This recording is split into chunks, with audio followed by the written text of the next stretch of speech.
So, Ethan, Yo, what if, right? yeah. What if you were an individual in esports and you were a multi-talented person and you were capable of such things as team management, photography, social media management, apologies, copywriting, talent scouting, account management, videography, motion design, graphic design, video editing, uh, business management, project management, and commercials. Would you describe yourself as a bold, creative leader in that case? It sounds like somebody I know, and I would, in fact, describe as a bold creative leader, yeah. Would you? I'd Yeah. explain. I'd describe them as a dickhead. If I'm being honest. Great. But for those of you who are unaware of who we're talking about, we're talking about the lovely gentleman in a loose sense next to me. This is Ethan or Flows. He's the new TLDR social Something. media dickhead. Yeah. You might also bring some videos at some point. We'll see. We'll see how it goes. He also makes some jerseys for like bedroom orgs you'll never hear of that pay him too much money to do Right, so. it makes And me money. he's also very good at running his own bedroom orgs into the ground. Many such cases. But he does know a few things about Counter-Strike. So he's here today because Jack's off in Dallas being ESL's bitch. I don't know what he does. It's something around that. There's definitely like whips and chains involved. But when it's the not with the south, no, not going into that one. Not going into that one.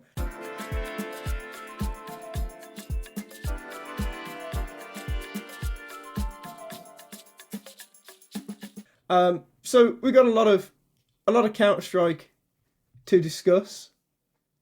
But I wanted to start with a tweet that Ethan sent me earlier on in the week, which is a guy called at. I'm not reading that out. There's an at. I just don't want to read it out and sound like a dickhead. Who said, "Can we agree? Minus train plus overpass after the major." So, Ethan, what's your thoughts, mate? What's your thoughts? So I've been an advocate for a very long time. You need to be able to take an IQ test before you can, write a tweet on Twitter about anything, let alone CS. Because this is just absolutely fucking ridiculous. Like I don't understand what's come into this guy's mind to think of this. There are way worse maps in the map pool than Train, and I like Overpass. It's been one of my favorite maps for a very long time. It's a map. It's a map that has a lot of tactical depth to it. I think it's a map that has a place in a lot of teams' map pools. But why would you take out Train? Why did you take out Train? 6 maps into the map pool, it's finally found its kind of place in the Vita as well. It's kind of becoming a punish pick that a lot of the weaker teams are going to be taking against the top teams who may have haven't cracked it properly. It's a map that I think a lot of scrappy teams can get away with good wins on. So why would you want to take away a map that's, we finally got rid of Vertigo, this fucking horrid piece of shit, don't even know why it's here. We've replaced it with an actually interesting map. And you want to get rid of it instantly. Why? Is it because you're trash on it? I don't understand. Pause. Pause. I seem to remember certain man defending Vertigo to me as a Pre-update. UK map. Pre-update. Post-update's Right, horrible. okay, Pre-update, yeah, I liked that it. Pre-update, was I shit. loved that map. That was great. 32 average, whatever. Post-update, it was piss crap. And like, as I say, Train, I think has, when it first came out, I was, apprehensive about it. Like, I didn't like the new layout. I thought it didn't have any tactical depth, but now we've seen, a team like Snappy's team, like NIP, have a couple maps in it.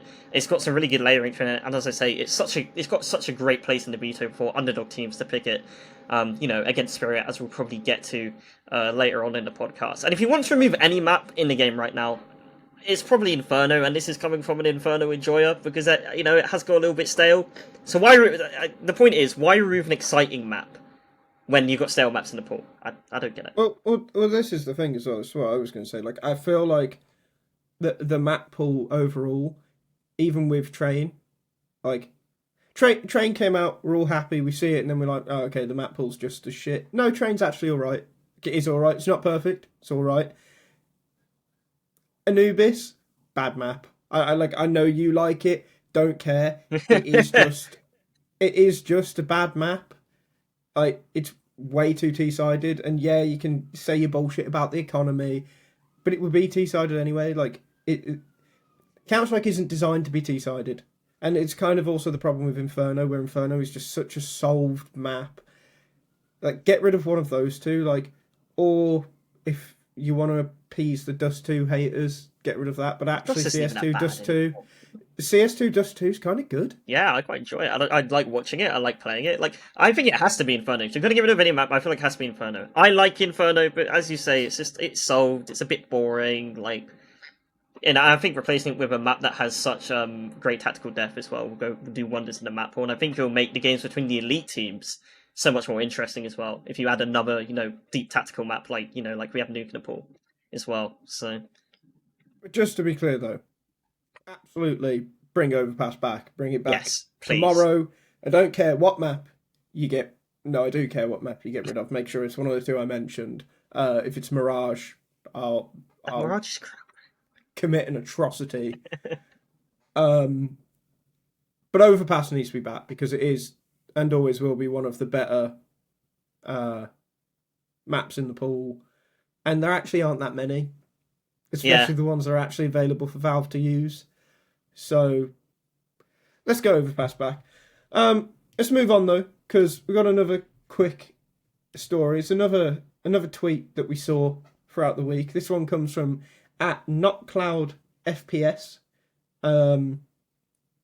where in the week Blast TV put out some statements from home heroes. So you've got the likes of Jason Lake, CEO of Complexity, the CEO of Wildcard as well, and then Shaquille O'Neal, who a lot of people don't realise is a co-founder of NRG, and I use air quotes there because he's not a co-founder at all. Actually, he came in a couple of years after NRG was founded and just invested a lot of money. But the tweet says, "Can we all take a second to fathom that Shaq is a co-founder of NRG? I didn't know until today, and I'm a huge esports/NBA fan. This low-key crazy. I wonder what esports does he normally watch? Is he going to be at the Austin Major? Imagine playing CS and queue against Shaq. Motherfucker, he doesn't watch. He doesn't watch anything. He doesn't watch anything, bro. He doesn't fucking care. Like, he doesn't care. The only reason that he has anything to do with NRG is because one day, back in 2017 or whatever the fuck it was, he thought it was going to make him a lot of money. But it probably wasn't even him. It was probably his portfolio manager. He was just like, guys, the kids think this is cool. Come put some money here. Like, it probably wasn't even him. I'll be surprised if he knew what NRG was until about 5 days ago. Like, let's be real, guys. All of these celebrities that have stakes in esport teams, I would say 99.9% of them don't care, and the majority of them are either doing it for money laundering or because, again, their dickhead portfolio manager said, put some money here, it'll make you look cool. Nobody cares. Like, just grow up. Move on. And, it's nice that he hasn't since backed out of NRG or sold his shares or whatever. That's cool. And, he's got his little jersey on in the photo. Good for him. I think it's little. Oh, no, it's probably quite a sizable jersey. It does look quite tight on him, though. Yeah. But yeah, he don't give a fuck. Is there a chance that he'll be at the Austin Major? Of course there's a chance he'll be at the Austin Major. But it doesn't mean he cares. It doesn't mean anything. He might care more after it, to be fair. he might have the same experience a lot of people have when they watch Counter-Strike the first time and realise it's actually kind of fucking cool. Especially in a very loud arena. But we'll see. We'll see. But he doesn't care. I'm just waiting for people to realise Matt Drake is a co-owner of 100 Thieves. I just wanted the reaction to that one and, go from there. Yeah, there's someone who legitimately really doesn't care. Anyway, there's Counter-Strike to talk about. You seem to have disappeared, my friend. You have... What's happening there, Ethan? I don't know. I've gone blurry. So, Jack, do you find it hard to keep up with all the news in Counter-Strike? I do. I took a weekend off and I came back to 6 new IGLs, 3 retirements, and apparently Navi's Waterboy got picked up by a top 20 team. Right. That's why I've been relying on the TLDR newsletter.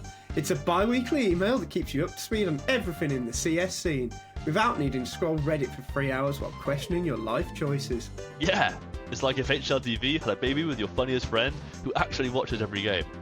You get quick hits of news, spicy roster moves, upcoming match schedules, and even some insider gossip.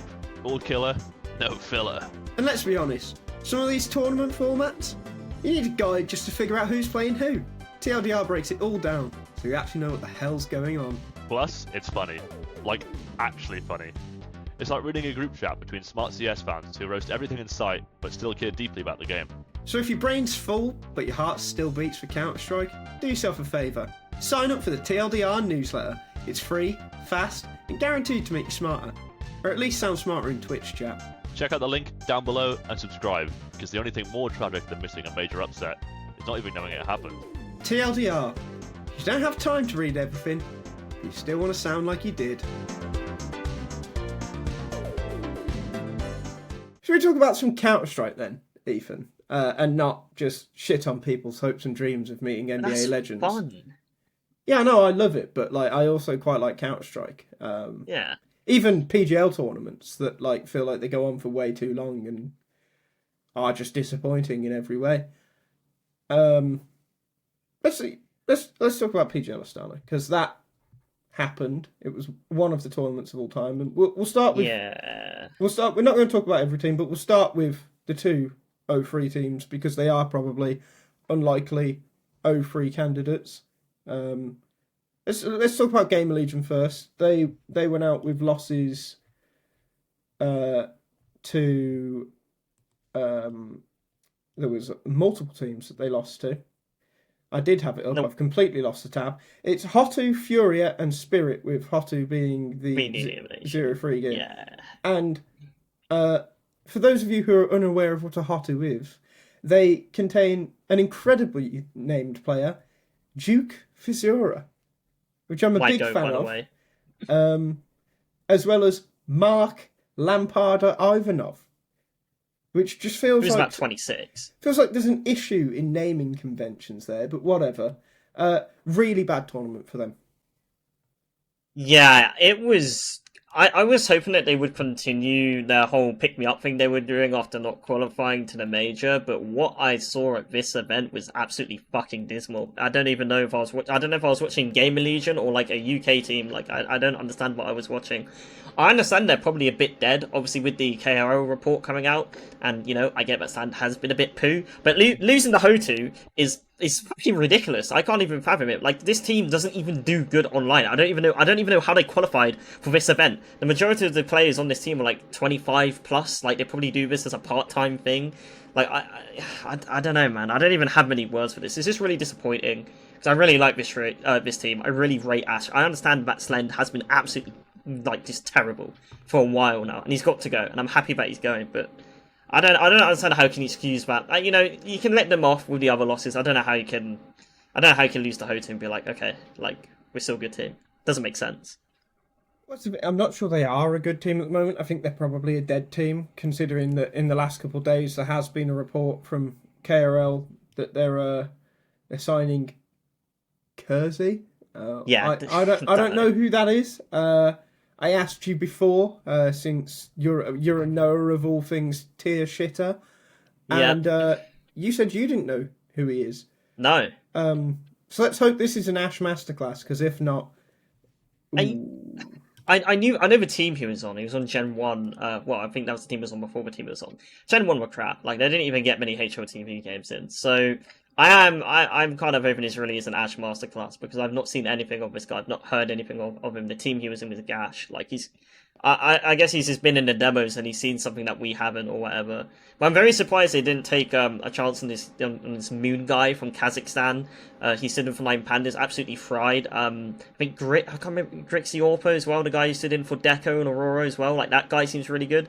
There's loads of Orpas out there in terms of tier 2 Orpas, so you can jump into a top 30 team and, you know, be okay, give him a chance. And he's just gone for a no-name French kid. But, you know, he's done this a couple times before, and I guess we just got to trust the process, I guess. I mean, anything's better than Slend right now. That guy is just terrible.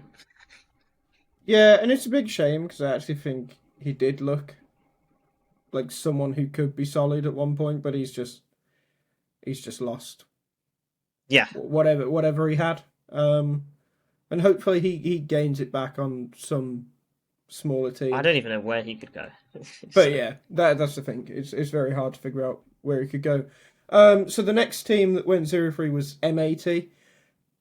This one, I'm actually just going to write it off. I'm going to say it's excusable. They had a really rough run of games. Like, they played NAVI, VP, and G2. And you know, G2 were playing with Taz at the event. You can say that, but neither Taz or Snacks put in a particularly bad performance in that game. I think by that point they'd gotten used to playing, and also Malbs had like his first good game of the year, but he actually did just shit on them for a BO3. It's still a bit disappointing though. Like I feel like I haven't been impressed with M80 for a while. I don't know if like what happened last year set the expectations too high.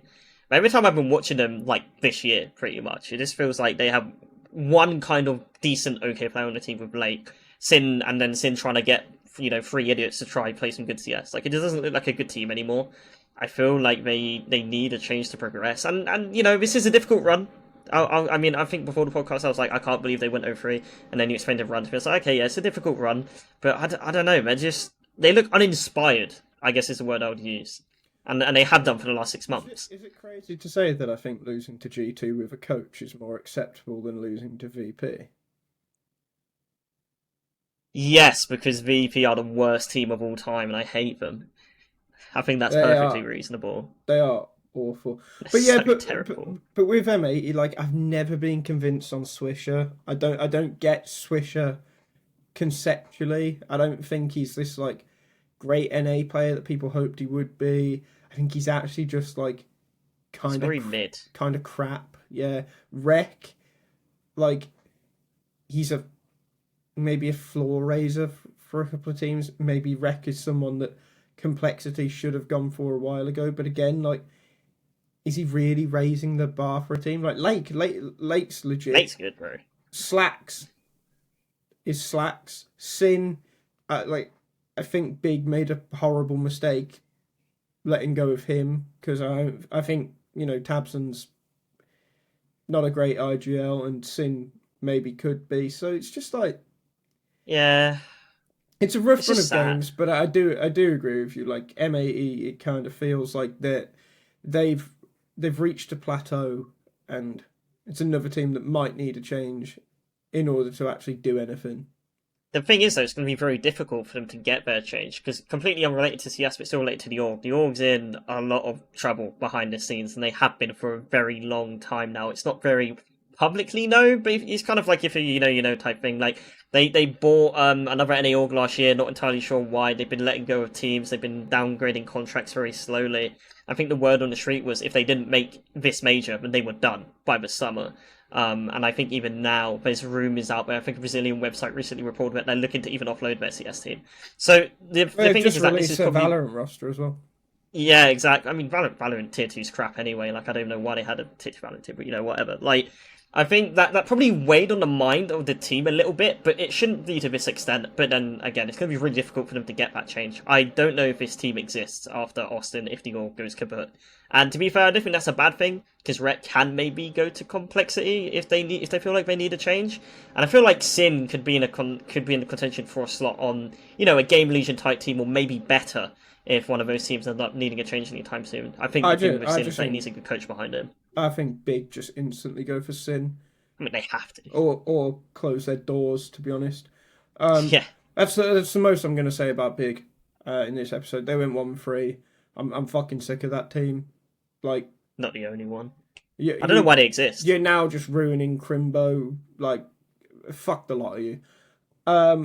We'll talk about VP, though, just because, like, something has to change with that team, man. Like, I've said it so many times on this podcast. I said it so many times on Deconstructed. Like, why the fuck is Electronic an IGL? What has Electronic ever done to display that he's a good IGL, apart from being on the team that was the second best in the world for 6 months based on pure firepower reasons? Which, by the way, Nothing. He couldn't even get that team. Yes, it was with Nipple, who was bad at the time, but eventually he couldn't even get that team to the fucking playoffs of a major. Like, yeah, what are we doing don't get it here? It's not like there aren't any other CIS RGLs they could have got either. It's got to be an ego thing at this point, and I guess, I don't know, VP paid so much money for him, they don't want to waste him. I don't get it. Electronic never did anything to warrant being given, this shot as an IGL, where it's essentially being given free reign. He can pick the players he wants. They've spent a lot of money on these players as well. The team he's built doesn't make any sense for all rights, as I've said a lot. I mean, they've got 4 aggro riflers, and then I don't even know what Icy is. I don't know. I hate that guy. I think he's absolutely shit. But Electronics never wanted anything to be given control of a team in this manner, and he's just got to go. And there's so many good CIS IGLs out there. You can give a young player like Alpha a chance, or buy Boomich. I'm sure he'll be happy to come over. Bet Boomer aren't exactly doing the best in the world. Like, just get him gone, man. There are plenty of good players on this team as well, by the way. Like, Electronic is, you can talk about the roles and stuff, but Electronic has to be the main issue here. Because of firepower alone, this team could be top 5. Even with the roles. They kind of just need what's that look? What's that look? What's that look? They're going to firepower on the team. Nah, they're going to firepower on the team, bro. Flamish is an insane aggro rifler. Fame is an insane aggro rifler. Flit is an insane aggro rifler. They do have 4 aggro riflers, but still, it's a bit of an issue. Like, yeah, but Icy's a bit... Icy's terrible. I don't know why he's there. He's awful. And one of those aggro riflers has to suffer in anchor, lurky spots. Like, yeah. That is where, unfortunately, roles do start to take over a little bit. Like, could they be and should they be consistent top 10? Yes. They probably have been anyway. I don't really look at where they are in the rankings, so I just don't like them enough to. But yeah, they're so odd to watch because, like, there's no consistency in the way they play either, which is crazy. Like, one game, their T side looks really good, and you're like, okay, maybe Electronics doing something all right this game. The next game, their T side's absolutely fucking abysmal. It's just, why is he ever calling? I just don't understand when I watch them. It's complete seesaw, bro. It's because this is what happens when you got 4-star players in your team, right? Everybody wants to try and make a play, and then everybody gets told you can't make a play. You need to let the IGL call, and then you let the IGL call, and nothing fucking happens, and that's why they're so inconsistent. And it's a joke, man. And they spent so much money on this team as well. Like, Electronic is also just a complete dog shit player now as well. Yeah, he's not even like a fragger anymore. So sad. But like, he should just retire. Because the thing is, like, all that's going to happen, I know Jack's said this point about Carrigan for the last month. Hater. But if Electronic goes anywhere else, what's he going to do? He's just going to end up like Hobbit, isn't he? He's just going to be on some absolutely shit team trying to bring up young talent that aren't even good. But, like, what role is he going to play on these teams? Is he going to IGL still? Oh, great. Then he can go and do in Russia what Cold Zera's been doing in Brazil for the last few years. And just, like, burning any chances of people's careers. I never thought I'd say this. Right. But Electronic, Smooya and Cold Zera just go hand in hand, don't they? Smooya's in that mix. Wow. I don't know. Smooya's, I think Smooya's below them. He's below them. Yeah, but that's because we're from the UK. Like. Yeah, that's true. No, but like, Cold Zera and Electronic, you can make the argument they were the best players in their role at one point in time. You can't do that for Smooya. No, but that's not the point. Like, so I've only met Smooya once. I had a really nice interaction with him. Like, I don't have an issue with his character per se, but you hear certain things in the UK scene, and obviously you're very involved in the UK scene for some ungodly reason. And for those who are unaware, the suggestion that you get from the UK scene from the outside looking in is that Smooya has been way too involved in it for a long time, and that his attitude has rubbed off negatively on quite a few players that maybe could have potentially had careers.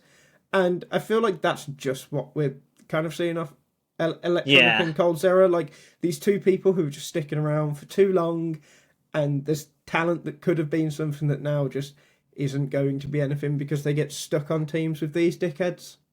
I swear, man. I swear. If Flamus ends up doing nothing after this because of Electronic, after how... Like, think about how good this kid was in Shanghai and how good this guy was in Game Legion. Like, and a true, purebred aggro rifler. Like, he just swung. He did not care, and he would make it work. And he's been completely neutered on VP, and it just makes me sad. And if his career's been ruined by Electronic, I will be sending a hitman. I will make his fight between him and whoever that fucking coach was like a tea party, man. I really hate it when these older players stick around and live off their name and ruin the careers of younger talents. It's one of the things that pisses me off the most. So yeah, he's got to go. Get him out.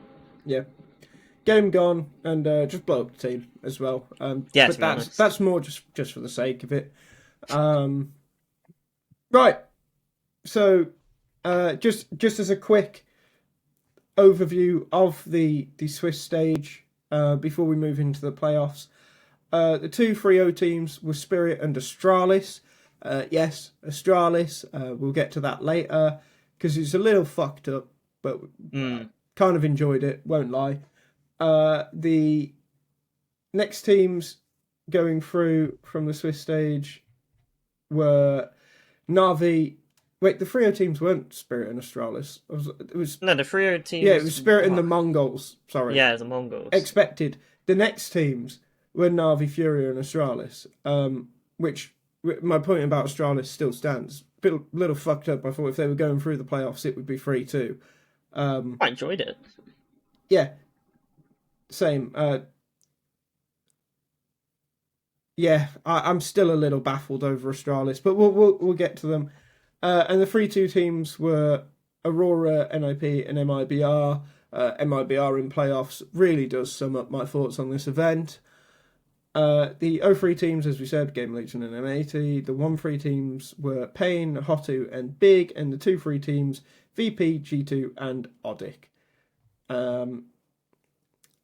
Interesting Swiss stage. I can't say it was the most interesting Swiss stage of all time, but it was certainly one of them. So we move into playoffs then, and the quarterfinals saw the latest rendition of Aurora versus the Mongols, which is a rivalry that the Mongols typically have got the better of. This time, Aurora did, and honestly, like, yeah, you can bring up the bottler narrative for the Mongols there, but Aurora were gonna beat them at some point. Yeah, they played each other so much. It's kind of just whatever to me. Yeah. In that sense, like, they still went 3-0.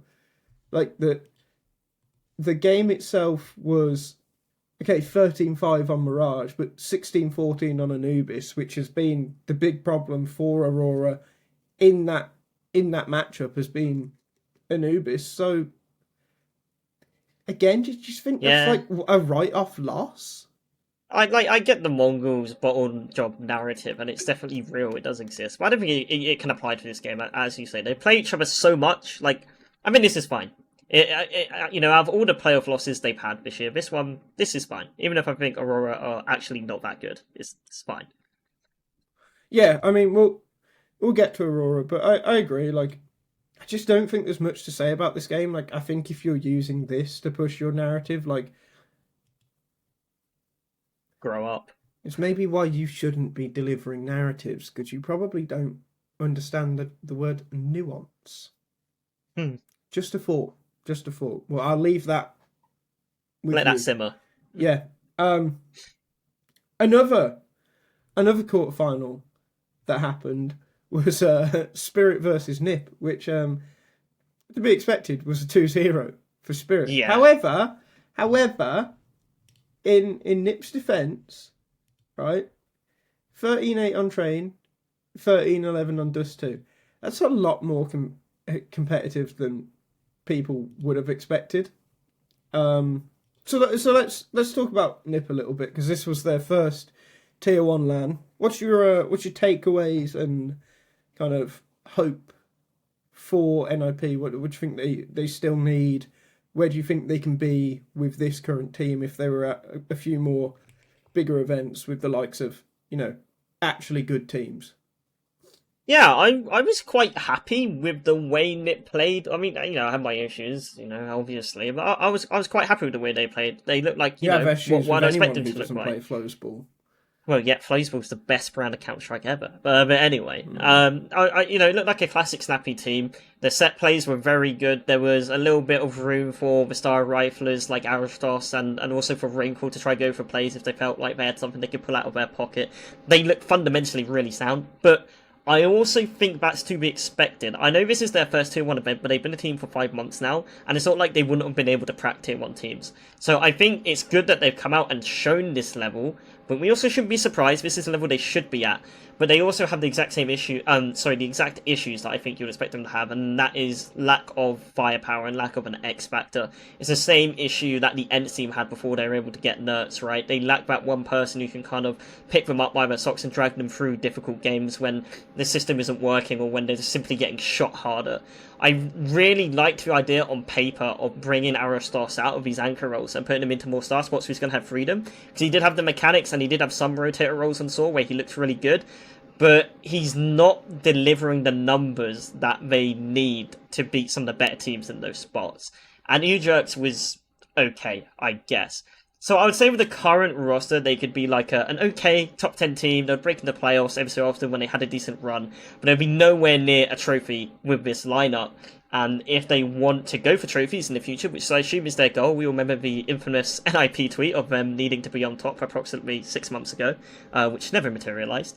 They need X Factor. They need a star rifler because Wrinkle also, he's just okay. Like he's okay. Like he's not bad, but he's a mid-orpher. I never understood the hype behind him. He's doing his job. But on a team like this, again, the system is very solid. I love this system. I had a lot of fun watching their games. But they just need somebody who can just shoot back a bit harder if they want to consistently be a playoffs team and push for trophies. Yeah, so this is the thing, right? Like, I was very excited when this roster formed. I really liked the two Portuguese players when they were on Saw. Now I've watched this NIP and been paying attention to them for 5 months. I just don't think they're getting enough out of them, and I'm not sure that's down to Snappy. I think Snappy's always been good at getting things out of players when, the team isn't obviously fucked like Falcons, and this team is obviously not fucked. Yeah. So you got Ujerks, who I think current meta of CS is probably the person I'm looking to improve on first. I think you want a little more out of someone like him. Aristos, however you say it, very interesting. John Sweetrice. Just going to go for John Sweetrice. Very interesting, actually, because I think he's just Portuguese perfecto. Yeah. Like, do you remember there was that point during Electronic's tenure as the IGL of NAVI that they tried to move Perfecto into better roles and his ratings just remained exactly the same as when he was in anchor roles. Like, I feel like John Sweetrice, like, if you just went and parked him on FaZe, like if you went and put him on NAVI, you put him on any of these teams that you expect to be contending for trophies, probably never sticks out. Like, he probably carries the same rating. He probably frags the same level. Like, he's probably actually capable of doing it. But sometimes those kind of players just aren't capable of taking the step up the pecking order within a team. And I don't think that's a bad thing. But I think when the team was perhaps built with the idea of him being able to do that, it is a bad thing. You need to readjust. You need to readjust now, don't you? I don't think it's a bad trait to have. I think if they move him back into his original anchor spots and sign a really good aggro rifler, like, I don't know, maybe magixx or something like that, just a little bit out there, then it'll be perfectly fine. As you said, if you put him on an RV or a FaZe in his anchor spots, he'll be perfectly fine. I've always had the philosophy, and this is kind of the one time that I kind of went against it, of if you have a really good anchor player, like an anchor player who can put up near star player numbers in anchor roles, you just keep him there. You don't move him. Because those players are very difficult to find, and they will elevate your floor so much. I kind of went the other way with Aristos, because, like, actually this guy is really good, but now we've seen it, as you say. Put him back in his anchor roles, get rid of Ujerks, because, he's just a bit meh. And if you get a really good aggro rifler, like, if you think about what made Snappy's end so good, it was just nerds running in and headshotting everybody, and then everybody else clearing up afterwards. Get somebody like that in this team, and they're going to be cooking. And I think magixx would be really good for that if NAVI would let him go. I also just want to say that Shush, just very good player, it's incredible. I'm really happy that this year has proven something that I said for a long time, and I know that Harry Nero said for a long time, that Yabby and Stown were never the two from Heroic that Astralis should have been trying everything to get. It was always Tesses and Shush. They were the two players that Astralis was missing back when they had Blame F and Device and whoever you decide the fifth would be at that point. Like, very legit players who were very good in very particular roles. So I think Shush was the highest rated player this event as well. Like, he was super, like, all the games I tuned in, he was the top. Going into playoffs, Shush had a 1.28 rating after 12 maps. which He's for incredible. someone in his roles, outrageous. Like, really, really good. So yeah, good for him.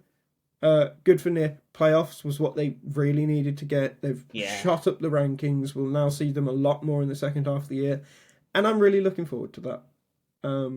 The growth of that team will be very interesting to watch. Now we're not gonna talk about the FURIA MIBR quarterfinal just yet, because we'll talk about that in a second when we get to the semi-finals. Mainly because I don't want to talk about MIBR. So let's talk about NAVI, shall we? Because they were also in the playoffs, and they lost 2-1 to Astralis. Astralis won map 1, 16-13 on Nuke. NAVI pulled one back 13-8 on Mirage, and then Astralis just bodied them on Ancient 13-6. And so I wrote about this in the newsletter last night, so it would have come out Monday morning, which is when we're recording this. This team just needs to go to the glue factory. Yeah. Because they're just... It's a dead team, right? And they all look dead as well. The most, like... the most jarring thing for me was after their loss to Astralis, there was an interview with Alexi B in the arena where Alexi's just, like, begging for changes. On stream. Like, he starts talking about how he sees all these other teams who've made changes doing well, and like wondering why it's not happening or whatever. And it's like, bro, you're just throwing the team under the bus, and I don't fucking blame you at this point. Like, Bit's been crap for a couple of events. It feels like he just wants to fuck off and go be with his best mate Munacy on Falcons. JL has been crap for a long time now. He just wants to go fuck off and be with his best mate OniPixel, streaming and making bank, which is what he should do, by the way. He absolutely shouldn't go on to another team. Not if he's going to play like this, for fuck's sake. Imma.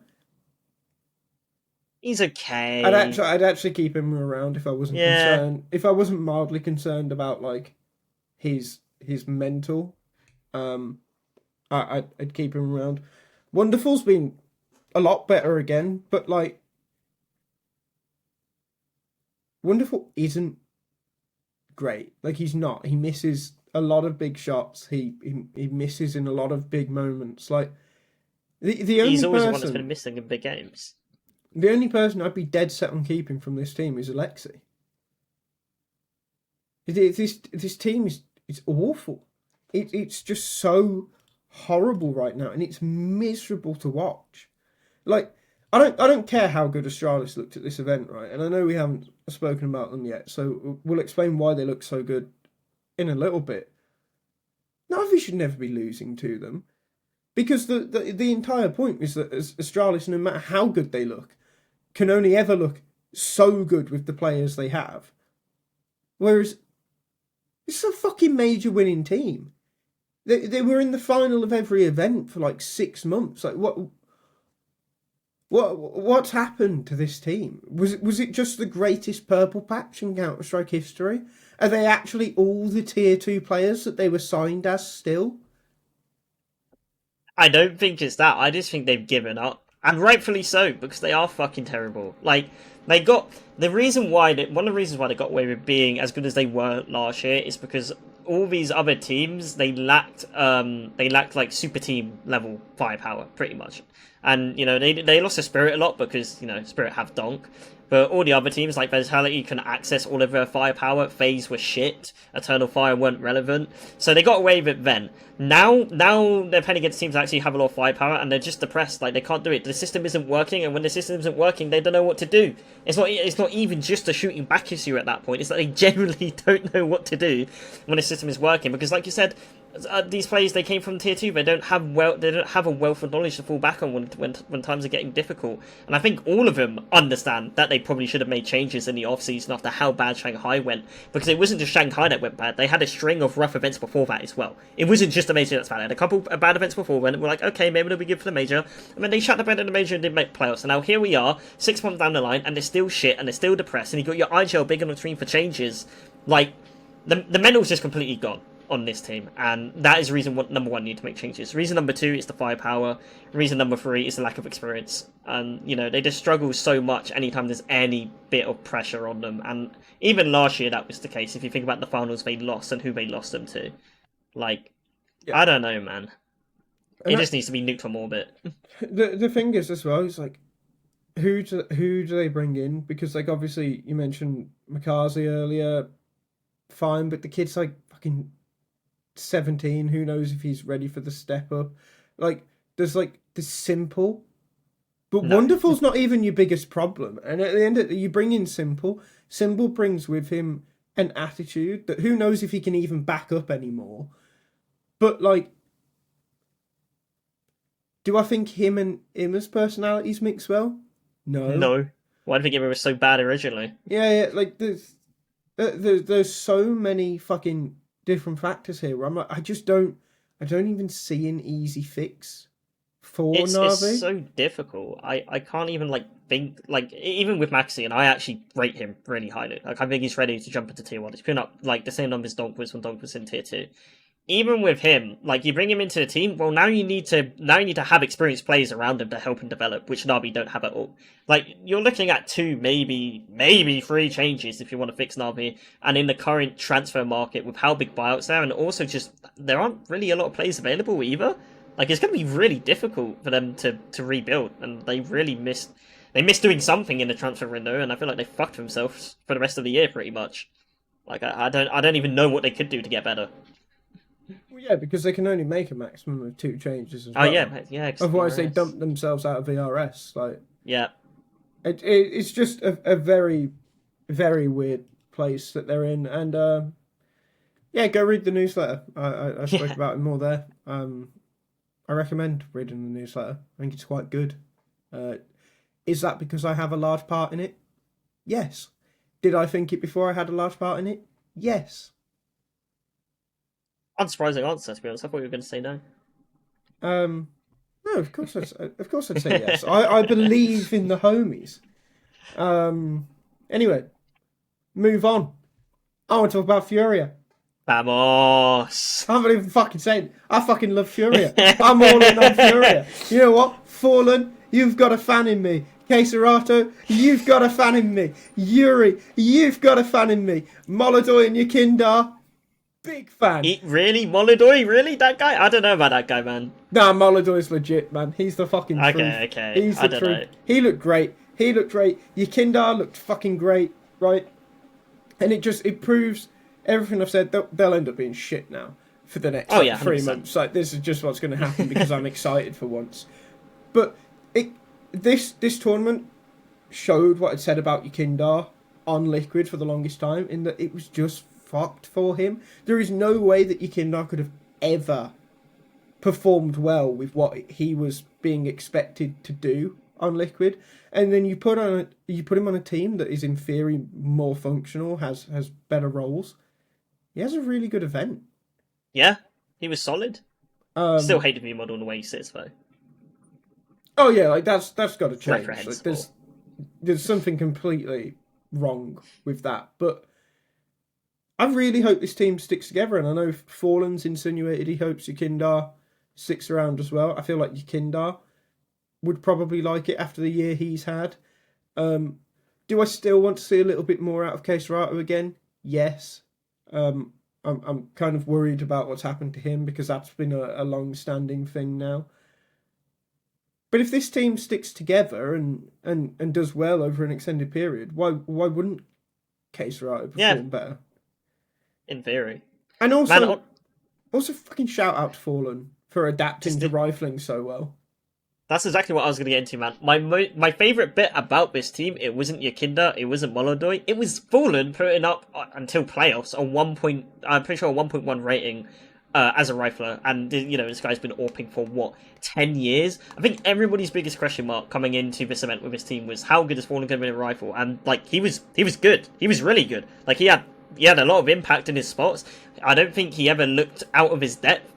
Like it was great. I was really excited. Like I hate Furia, man. I've been hating Furia since 2019. I've been hating Furia since Able J played on Furia. Right? Okay, these guys are they fucking signed terrible. 17-year contracts and ruined Yeah, the since they Brazilian signed their scene. soul away to fucking Brazilian Don Chapo. I don't even know, man. But this Furia, it did excite me, and I think as long as Fallen King continue to be, decent in these rifle roles, and Yakinda's going to continue to find his form, I think they have a spot to become an upset team. I, however, do have question marks around Molodoi. I watched him in Tier 2 and he looked really good in Tier 2, but nobody knows how to use a flashbang in Tier 2. We didn't really see them get to play against one of the really good system teams because none of them were at this event, right? But I feel like when he plays a team that knows how to deal with an AWP, he's going to get shut down very easily. He likes a re-peek and he doesn't always hit them. I do think he has really good mechanics, but he just needs to relax on the re-peeks a little bit. I think he's going to have the same kind of shock that Ultimate did. Ultimate came in, he had like 1 or 2 really good events and then he kind of hit a floor. I feel like that's going to happen to him. And then if he can pull himself out of that, then I'll be sold on him as an AWP prospect. But it kind of all depends how he's going to do once he kind of hits that wall and, people start watching his demos and start anti-shotting him and to see how he deals with that. Yeah, I mean, that's always the thing with Overpass, but I've just decided I actually like this one. Whereas I watched one game of Ultimate and decided I didn't like that one. Remember that. It was a fucking VP match on Ancient, man. He fucking sent me to the moon. Fucking awful game. I can't believe he got frags in that game. But anyway, yeah, this Furia team, like, they took a fucking map off Spirit and it was comfortable as well. I know, right? Like, fair play. Like, honestly, who knows? Yeah, literally, and who knows what their longevity is? But if they stay at this level, they're a top 10 team. Yeah, and it's been a while since we could say that about a Furia team. But about 2-3 years. So yeah, pretty happy with that. Next up, we have Aurora. I'm bored about talking Aurora. I'm going to be honest. They're a good team that isn't quite good enough. They're not a good team. They lost to Astralis in the semi. They are a good team because they've maintained where they are for a long time. They are a top 10 team. But they're just not good enough. It's all tactical. They have the same buy power, but they only play off it. Yeah. And if other teams got better, like Liquid or fucking VP had a real IGL, there's probably a number of others. Like even Astralis with Hooksy for a longer period of time. This Furia, like Aurora could easily drop out the top 10 if NAVI were any good. There's a complete list of things that could just push Aurora down the ranking. And I'm bored of talking about them. So next. Move on. Astralis. Oh yeah. Here we go. Big up Hooksy, man. You've managed to do the impossible. And I'm not talking about dragging Astralis to a final. I'm talking about making Astralis somewhat likeable. Yeah, I feel like that's really impressive. I didn't know that was possible. I've been on the Astralis hate train since the fuck refresh days. And not the player as in the company. Just to clear that one up. Almost likeable. Just almost. They were really good at this event. They went 3-1 in Swiss. They made it all the way to the final. They took a map off Spirit with a 10-round winning streak.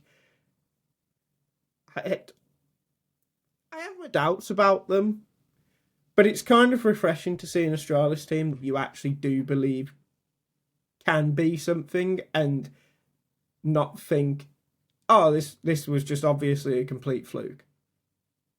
No, because they were playing like they were actually inspired to play. They weren't all just depressed doing nothing. They were happy to be there, which is the first time we've seen that since they first signed Config and Blame F, however long ago. Like I can't remember the last time Astralis looked happy playing a game, and that is the Hooksy effect. I'm not going to try and dress it up. I was one of the Hooksy haters. I was on the bandwagon. I didn't like him when he was in G2. I thought Copenhagen Games was mid, but he made me like him. I enjoyed the way the team played. And as I say, I mean, they just played inspired. They looked happy to be there. They were happy to play with each other. They were playing with confidence. I think Stair played really well. I know you don't like him. I think he's really good. And I think Hooksy enabled him to play better than he normally does. Like, it was weird cheering for Astralis again for the first time since 2017 for me. Like it was incredible. But to be clear, right, it's not that I dislike Stare. It's that I dislike Astralis' riflers in general. I think they're all way too inconsistent. I mean, Yabi, we've spoken a lot about on this podcast. Obviously, this is your first week, but we've spoken a lot about how he's just not the player he was. Stown, we've spoken a lot about the fact that he's just in way too important positions for the type of player he is. Yes, he played well in an arena this time, but it was a smaller arena. I still have my doubts about what he'd be like on a stage that actually matters. And Stare, I find his highs are great, but his lows are very low. He is just, as I said in Discord the other day when we were watching the final, he's just the Waitrose version of Borup. But that's what you're gonna get though. Like he had to play anchor roles for a year, and he still kind of got some shit roles. Like when he was in Sprout, he had all the best roles, and he was just allowed to just run at people and shoot them with support from the team. And he hasn't really had that until this event where he had it, and well, he played amazing. So hopefully with Fuxi, he can keep up the really good form and find his consistency because he's a really really good player. Like Astralis paid a lot of money for him. They probably shouldn't have paid as much as they should for him, but he is good, and I think he could maybe be worth the money if he finds his consistency, and maybe Huxley is the key to that. Yeah, I mean, if you consistently get a 1.1 rating out of him, fine. But I have my doubts about whether you will, if there's better opponents and they're playing these better opponents more frequently. But that is just my thing with them. I feel like this team still does just lack the firepower to ever get to a similar spot at a more serious event, because this event was a tier 2 event, and yeah, we've got a few take of the week type tweets that fucking go along that line that we'll get to in a bit. So yeah, it's just this thing with them where I'm not entirely convinced. I'm not convinced either. I think they could easily take Aurora's spot of making playoffs and not going much further than that. But I think that's where we'll see, right? To be honest, the issue that they're going to have, as long as they stay as Astralis, which I mean might even not even be for that long at this rate, is that I feel like it is almost impossible to build a Danish team right now, like an all Danish team, that is going to be able to consistently win titles because the firepower isn't there anymore. And your 3 best Danish players are anchors.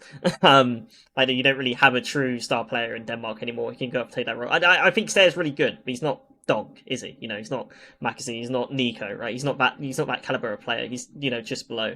And they don't have that kind of player in Denmark, and I don't even think there's a young player who's up and coming who could take that spot off them. So they're just going to struggle to be a title contender as long as they stay Danish. But I'm happy with Huxi, which I never thought I'd say in my life. I had fun watching Astralis. I've never had fun watching Astralis. It was great. So I hope we do see them more in playoffs, and hopefully things go well for them. Yeah.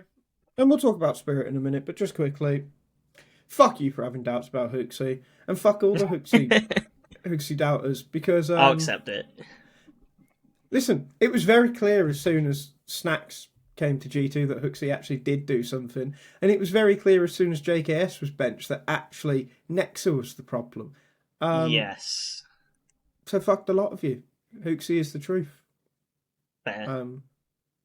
All bow to God. To the God Giga Huxi. Chad.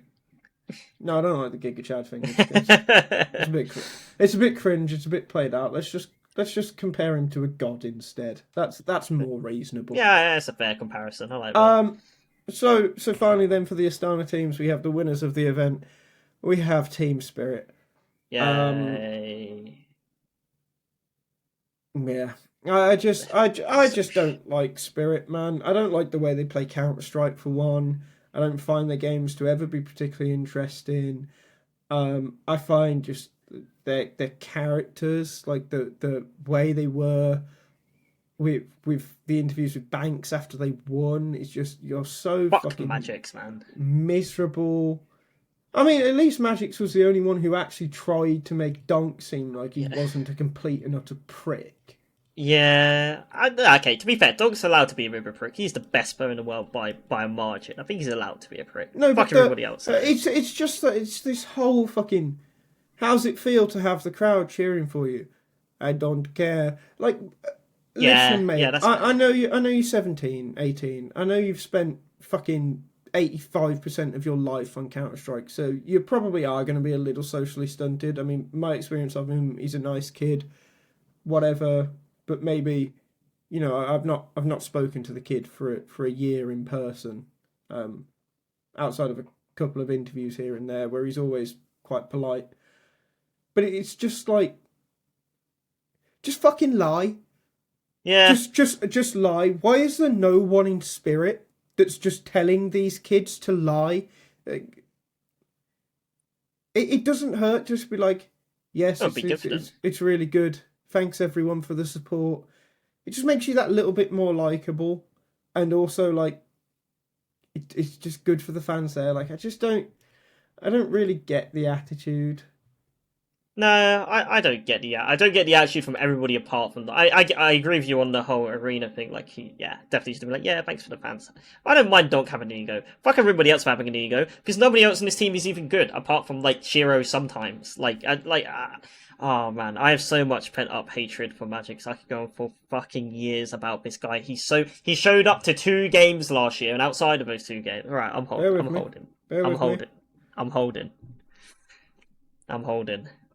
You have a minute. Right, a minute. Go.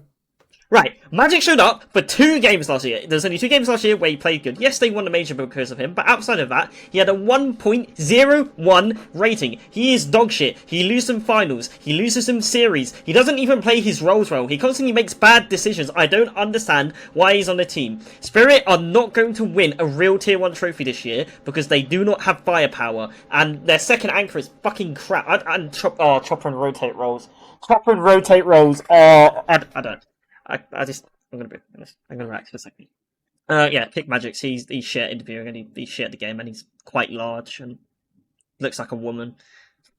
Get him out. That's a little unnecessary, but all right. Well, you've got 15 seconds remaining if you Thank you. If you need them in a little bit. But yeah, I mean, I agree with everything you said. Maybe not the personal attacks. Yeah, but it's a bit harsh. You're new here. We'll let it slide on one instance. But yeah, Spirit, man. Like, I wish Spirit had the same attitudes that Vitality had after Paris. I wish that they'd just realised that. But by that point, these performances were not becoming a fluke, but they were becoming more inconsistent, and they were losing more games to more teams, and that they can't just rely on Donk, because yes, Shiro's really good. Shiro's the 3rd best AWPer in the world who puts up consistently good numbers, but they don't ever rely on Shiro. No. Like, he wins them rounds, sure. He wins them more rounds. Games. He wins them more rounds than anyone not named Donk. But yeah, I'm not sure he wins them games where, like, they're so over-reliant on Donk that they needed to make a change. I don't think Zontix is the change. I think magixx is the change. And I think he was always a change. But unfortunately, when you have a guy win you a major, which is what he did in that final, it's really hard to kick him. So I don't know, man. I just wish that they had, like, because maybe they'd have been more entertaining to watch as well if they had another player, because they bore the shit out of me. They've always bored the shit out of me.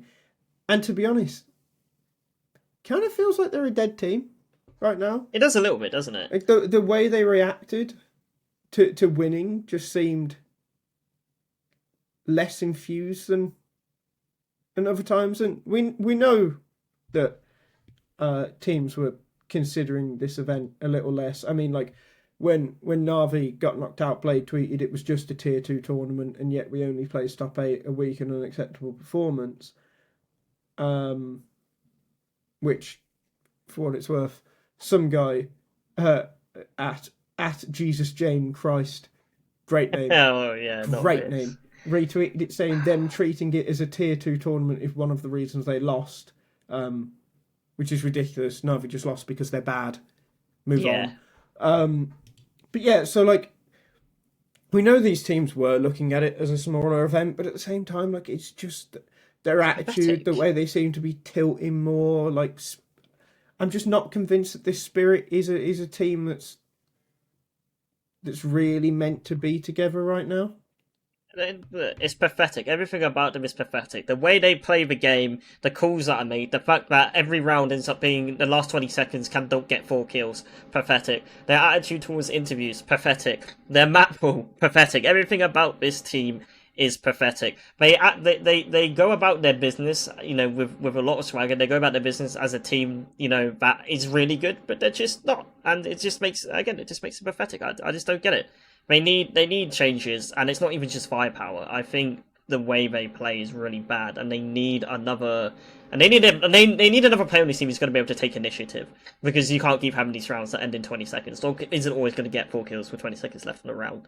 Like, it's a joke. I hate them so much. I'd like dedicate 10 minutes to them and some video at the start of the year just ranting about how crap they are. Yeah, I mean, one of the best things about CS this year for me has been the fact that actually they've just kind of been a non-contender for 3 months. Like, I find, I know on this podcast, me and Elliot spoke a bit about Vitality dominance being boring, because dominance is a bit boring. Like, even when they got pushed by Mouse, even when they got pushed by Falcons, dominance is a bit boring. I'd prefer it if one of those teams won the event and then Vitality got revenge the next event. Who wouldn't prefer that, right? But there's just something extra boring about Spirit. I don't know what it is. I've never liked them. They're just shit. Yeah, that's all it is. They're honestly just a shit team with two top 5 players in the world. That's it. Yeah, and I think more people should probably realise that. We do have a fantastic take of the week. It's great. In regards to Spirit, though. And it comes from a guy with a very long @ that's not being read out. It's another tweet from Counter-Strike Elitist, which at this point is just the take of the week factory. And it shows the playoff bracket for PGL Astana. And it just says, no hate to the teams there, but why is Spirit allowed to participate when it was obvious from the start that they were going to win? It's like putting Vitality into a tier 2 tournament for them to win it easily. Same thing here.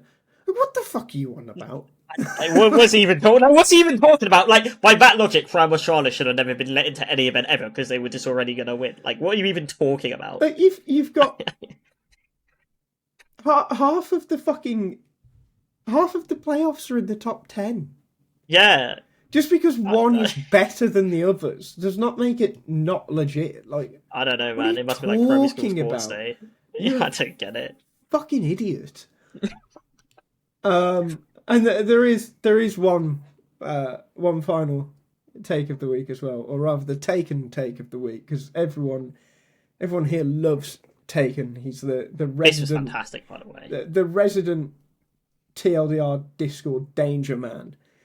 And a few days ago, he messaged the Discord. And he just said, "NAVI fix incoming. While no one's severely underperformer this tournament, no one performed to what they could. Wonderful had arguably overperformance with 1.14 rating. I think it's time for a better AWPer and a proper star rifler. While I prefer JL as a person, I think Imma shows more potentially if he actually tried. My first replacement player would have to be the legendary Makazi replacing either one of them. Wonderful should be the first thing looked at for replacement. I understand the idea of having 2 Ukrainian players, but Ukraine has only s1mple and he's washed." And this is where this message gets fantastic, by the way. It was all fair up until now. Yeah, I actually can't say anything about this. But at this point, Taken says something that even for Taken is insane. He says, 9-10 would be interesting. 9-10. No, Taken, my brother in Christ. I told you this as soon as I saw the message. You are insane. You are an absolute fucking head case. I adore you. I really do. Can you imagine 9-10 trying to play in a Blade team? Like, just for a minute. Just for a minute. Just try picture in your head. Just imagine trying to play in an English team, for one. Like, Where does Taken come up with this shit? Like, what cog is slightly misaligned in his brain, just like grinding against some other gears? There's like sparks shooting everywhere. Then he just sits there ripping the bong, just like. Oh my god! I can feel it, guys. NAVI 910. He's a fucking lunatic. Right. I love Taken. Keep it that way, by the way. In fact, loosen up the cog more. I want more of this. This made my day. When I read this yesterday, it made my day. I want more of this. It was fantastic. Absolutely insane human. And the best thing about TLDR, if you're not in the TLDR Discord, you absolutely need to get in it just so you can see Taken's messages, because they're a fucking joy every time. The guy's a lunatic. So we'll wrap up the podcast just by having a quick look at IEM Dallas, because the games are due to start pretty like an hour, soon. right? Yeah. Yeah, about an hour and a half from when we're recording this. It kicks off with 3D Max Gamer Legion, the return of Acor to Gamer Legion. Other than that, I sleep. There's also a BO3 between Liquid and FaZe, which could be a banger. Very excited for that. We'll be watching that. The rest of the games for the rest of the day look fucking miserable. But look, at least it's a tournament with teams from the top 10 that we actually think are good. Yeah. So I'm looking forward to it. I'm looking forward to seeing more of FURIA. I'm looking forward to seeing G2 now they've got Hunter back. If Vitality win this one without dropping a series, it's just insane, and even more anticipation for what they could do at the major. Liquid versus FaZe is one of the most interesting games of the year. I can't wait to watch that. So let's get a prediction out of you then, Flows. Because you'll be here next week as well. So if you look at the two groups, I'd like to know the 3 teams advancing from each group, and I would also like to know who you think will win the event. Well, winning it's easy. I mean, it's obviously Vitality. But if I'm picking 3 teams from each group to advance, I'll start with Group B, because Group A is boring. Should obviously be Mouse. I'm gonna go for the wild pick and say FaZe, but they will be third. They'll be third out of the group, and then Vulcans as well. I think s1mple on FaZe is right. It's either going to be one of 2 things, right? It's either going to be absolute fucking cinema in the terms of he's just going to be the best player in the world and Carrick is just going to call an insane game around him, or it's going to be absolutely dismal. Either way, though, I feel like this group is pretty easy, to be honest. I mean, even old FaZe, being as shit as they are, I think they would make it out of this and finally make a playoffs appearance. I don't think they'll lose to Heroic. Aurora are going to be jet lagged to shit. There's no way they're losing to them. NRG, are they even a real team? VC Game, are they even a real team? I think it will be FaZe, and then Falcons and Mouse is, obviously easy for them to make it out. And then in the top group, obviously Vitality. For the other 2 teams, it's honestly quite difficult to be honest. I could reasonably see FURIA making it out of this group as the second team. Like they make it to that upper bracket, the decider match, and they lose to Vitality. But I could easily see them as the second team, depending on how chat lagged they are, pretty much. The third team is really hard to call. Did you just say jet-lagged? No, jet lagged. I said jet lagged. I don't think you did. Carry on. Yeah, okay. No, I struggle to speak sometimes. It's all right. The third team is difficult. Obviously, you want to say G2, but we know they're a dead team, right? We know the rumors around them bringing in Subhighs and Saw. We know they're also going to be jet lagged. They could quite easily lose to FURIA. They could lose to the Mongols. They could lose to Feedback. They could lose Game Illusion. So I'm just going to go out on a wild punt and say Game Illusion, because Acor is going to have a live tournament. That's it. It's completely shit pick. Well, for my prediction, I'll go Vitality, Mongols, and FURIA. I think whoever wins out of FURIA and the Mongols, which is actually quite an interesting game. I did overlook that one. Whoever wins out of that game will go through to the upper final. Vitality will obviously go through to the upper final, and whoever loses will go through the lower final.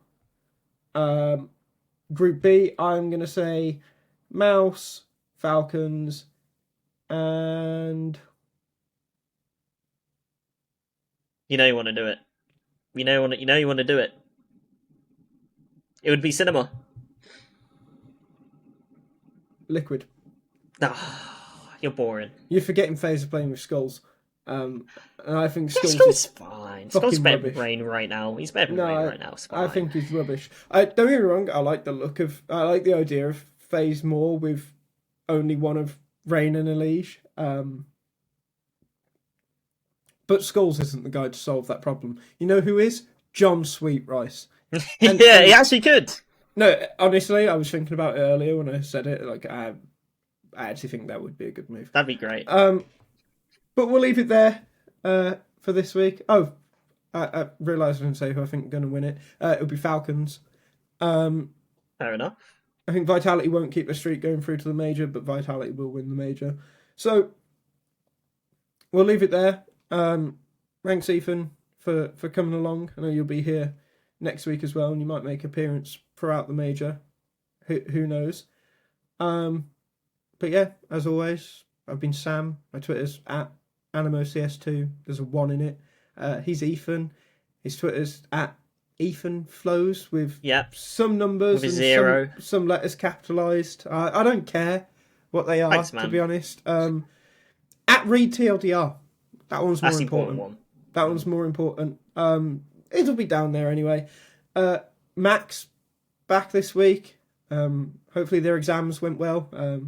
But they're back editing. And James still does things. I'm unsure what things James does, but he does do things. So for once, I'll be nice to those two. Thanks to those two. Thanks for watching. Catch you in the next one.